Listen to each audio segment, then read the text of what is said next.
change in the skin, a change in weight, all of the other things. There's no reason why we shouldn't do great. So we are making it possible for them to do supersonic and get us back on the track. I mean, think of it, 30 years ago, we actually had planes that flew much faster than we do now. It took you half the time to get to a location. So we've regressed, and we're going to progress. Okay? Well, it's sort of an amazing thing, isn't it, though? We've gone backwards. On Wall Street, they haven't done that. If Goldman Sachs was like that, you wouldn't have Goldman Sachs anymore.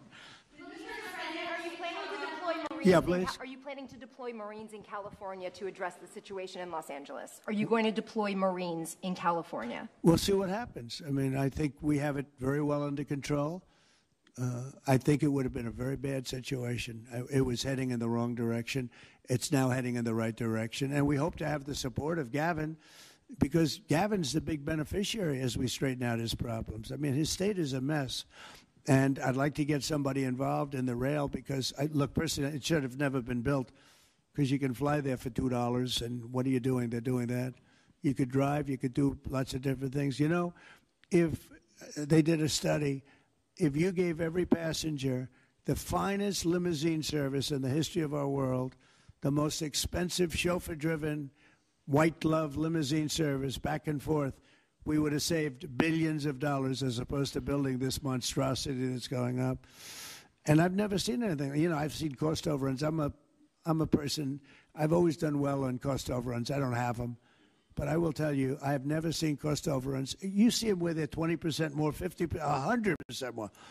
These are thousands of percent. Nobody even knows. They have no idea. And it was supposed to be from San Francisco to Los Angeles. Well, they just made it way outside of Los Angeles, where it's stopping in the middle of, I don't want to say nowhere because I happen to like one of those little cities very much, but it's way short of the destination. And our government is saying, you know, why are we involved in this thing? It's been handled so badly before him, but he really blew it. So, you know, all right, one more question. Discussions that were had there and the purpose of that retreat, your time at Camp David. On a what? Your time at Camp David. Can you speak to what discussions were had there and the purpose of that retreat? Well, I don't want to speak to discussions. I mean, I told you what we were there for a little bit.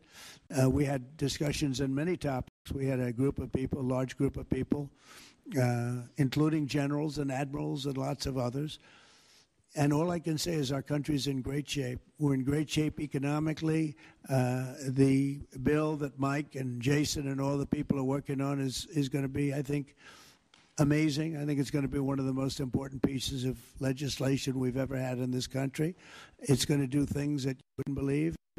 We're going to, you know, I have a very simple phrase. We ran an election on very simple words: make America great again. That's what we're doing. We're making it great. We're making it safe. We're making it beautiful. And we're making it very wealthy again.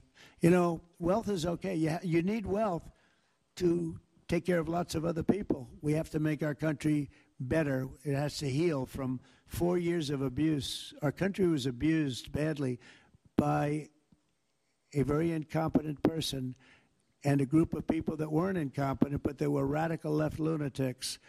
And they ran the country with an auto pen. And I hope that law enforcement's looking at that very seriously. That's like a takeover of our country in a certain way, because this guy had no idea what he was doing. You saw that during the debate. You saw that in other cases. I mean, he had no idea. I saw it years ago. By the way, 40 years ago, he had no. He was bad 40 years ago. We're not just talking about. And they always like to say age, but it's not age. I know people 88, 89, 92. Bernie Marcus, who just passed away, was 95. I spoke to him a year before. He was 100%. It's not age. It's something else. But whatever it is, you can't have that in this country. The damage he's done to this country is unbelievable. But the good news is we've got much of it fixed already, and the rest of it will happen. Thank you all very much. Thank you.